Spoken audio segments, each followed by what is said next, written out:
बिल्कुल, मैं उस पर भी एक-एक कर आऊँगी सर पॉइंट वाइज, लेकिन जब हम यहाँ इस थीम की बात कर रहे हैं, उस झलक की बात कर रहे हैं जो कर्तव्य पथ पर नजर आएगी, और कर्तव्य पथ पर हमारी तीनों सेना जो एक साथ वहां पर परफॉर्म करती हुई नजर आएगी, एक साथ किस तरह से कि अगर किसी भी तरह की परिस्थिति हो किस तरह से वो अलाइन होते हैं। और शायद यही वो मौका होता है मेजर गौरव, जब शौर्य, दृढ़ता और कर्तव्य निष्ठा हमारी जो जनता है वो देख पाती है उस इंडियन नेवी की, आर्मी की, और साथ ही साथ अगर हम बात करें यहां पर एयरफोर्स की।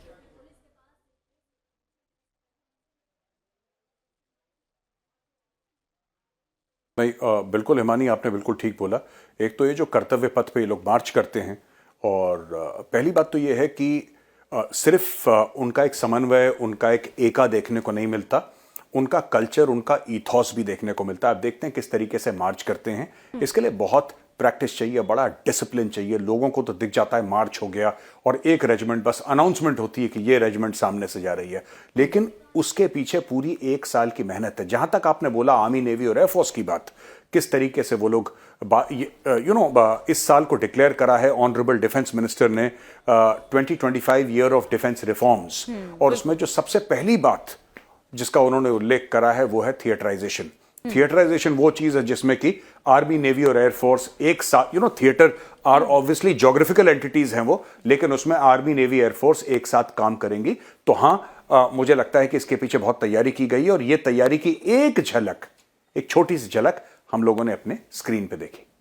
सर, आपने खुद ही कहा भी कि नई टेक्नोलॉजीज का किस तरह से प्रयोग बढ़ा है, और इस बार आपने किस तरह से देखा है 2014 के बाद, साथ ही साथ वो जो तीनों ही सेनाओं का मॉडर्नाइजेशन भी हमें यहां पर देखने को मिला। अभी मैं ज्यादा दूर ना जाऊं, अगर 15 जनवरी की बात करूं, जब प्रधानमंत्री नरेंद्र मोदी ने हमें 3 शिप्स जो हैं वो समर्पित किए देश को, आईएनएस सूरत, आईएनएस नीलगिरी और साथ ही साथ वागशीर की बात करूं।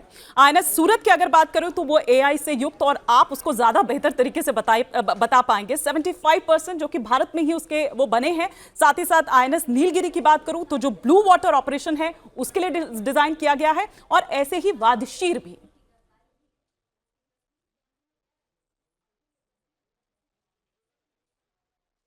नहीं, बिल्कुल, इसमें से 2 शिप्स हैं और एक सबमरीन है। और ये देखिए ना, ये सब जब हम देखते हैं, इसमें सबसे बड़ी बात एआई की इंपॉर्टेंट है या ब्लू वाटर नेवी की इंपॉर्टेंट है, लेकिन सबसे इंपॉर्टेंट बात, सबसे जरूरी बात है कि भारत में बने हैं ये। बिल्कुल, ये देखिए ना, ये मजगांव डॉक्स जो बना रहा है इस वक्त, और भी हमारे पास शिप बिल्डिंग कैपेबिलिटीज हैं जो नए नए जहाज बना रही हैं। ये कितनी बड़ी बात है। जैसे कोचिन शिपयार्ड ने विक्रांत बनाया। तो आप ये देखिए, जब हम बात करते हैं 75% इंडिजनाइजेशन की, चाहे इसमें से फ्रिगेट है, चाहे वो डिस्ट्रॉयर है, चाहे वो डीजल इलेक्ट्रिक सबमरीन है, और वो जो सबमरीन लॉन्च करिए, कहते हैं कि continuously 3 weeks below the water it can stay, ऐसा मैंने पढ़ा है उसके बारे में। तो ये आप अपनी शिप बिल्डिंग कैपेसिटी देखिए। एक जमाना था जब भारत कहता था कि साहब हम कुछ नहीं बना सकते, हमें जो भी चाहिए बाहर से चाहिए, थोड़ा बहुत हम कुछ करेंगे। लेकिन अब बीच में क्या हुआ है कि इतनी ज्यादा शिप बिल्डिंग हुई है। एट अ टाइम इंडिया में 60 से लेकर 65 जहाज बन रहे हैं नेवी के लिए, 60 to 65, and all of them are being made in India. आप हिमानी ये देखिए, सब के सब without exception they are being made in India. ये बहुत बड़ी बात है। इस लेवल की शिप बिल्डिंग भारत में इतनी जल्दी पिकअप होना, ये बड़ी एक ये अनहोनी हो गई, और किसी ने भी ये इमेजिन नहीं करा था, सोचा नहीं था कि इस प्रकार की शिप बिल्डिंग भारत में हो सकती है इतनी रफ्तार से। लेकिन वो हो रही है और हमारे सामने, और हम देखते हैं कि हर 6 महीने में, 8 महीने में कोई नया शिप लॉन्च हो रहा है। तो इसमें ये देखने वाली बात है कि किस तरीके से हम लोग चाइनीज को हैंडल करेंगे।